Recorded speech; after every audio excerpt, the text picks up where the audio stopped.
Acting എന്ന് പറയുന്ന profession is actually a very glamorous one.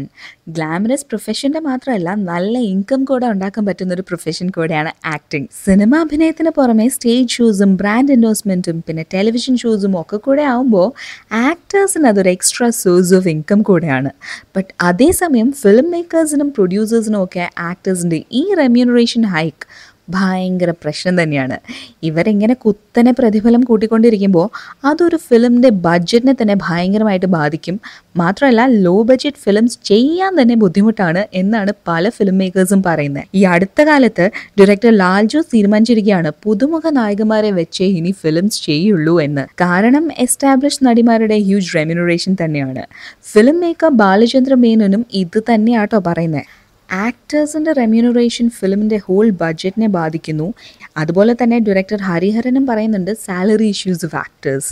In fact Mohanlal വരെ ഹരിഹരൻ മൂവി റിജക്റ്റ് ചെയ്തിട്ടുണ്ട് റെമ്യൂണറേഷൻ്റെ പേരിൽ. മലയാളത്തിലിപ്പോൾ ഏറ്റവും കൂടുതൽ റെമ്യൂണറേഷൻ വാങ്ങുന്നത് മഞ്ജു വാര്യറാണ്. തൊട്ട് പിന്നാലെ നയൻതാരയുണ്ട്. ഒരു ഫിലിമിന് 50 മുതൽ 75 ലക്ഷം വരെയാണ് മഞ്ജു റെമ്യൂണറേഷൻ വാങ്ങുന്നത്. ബ്രാൻഡ് എൻഡോഴ്സ്മെൻറ്റിന് 1 കോടിയും. നയൻതാര സൗത്ത് ഇന്ത്യൻ സിനിമയിൽ തന്നെ one of the highly paid actress ആണ്. 1.5 crores ആണ് തമിഴ് ആൻഡ് തെലുഗു ഫിലിംസിൽ. ബട്ട് മലയാളത്തിൽ 35 to 50 lakhs ആണ് നയൻ്റെ റെമ്യൂണറേഷൻ. അമല പോൾ തമിഴിൽ 1 കോടിയും മലയാളത്തിൽ 30 ലക്ഷവുമാണ് വാങ്ങുന്നത്. Priyamani 20 to 25 lakhs. Kavya Madhavan 17 lakhs to 25 lakhs. Mamata Mohandas ആണെങ്കിൽ 18 to 25 lakhs ആണ് വാങ്ങുന്നത്. അതുപോലെ തന്നെ നിത്യ മേനൻ 15 to 25 lakhsഉം. ഭാവന 10 to 25 lakhsഉം ആണ് വാങ്ങിക്കുന്നത്. പിന്നെ റിമ കലിംഗൽ 12 to 15 lakhs. അതുപോലെ രമ്യ നമ്പീഷൻ ആണെങ്കിൽ 12 lakhsഉമാണ് ഒരു ഫിലിമിന് മലയാളത്തിൽ റെമ്യൂണറേഷൻ വാങ്ങുന്നത്.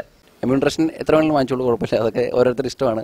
പക്ഷേ ആക്ടിങ് കുറച്ചും കൂടി ശ്രദ്ധിക്കണമെന്നാണ് എൻ്റെ ഒരു അഭിപ്രായം.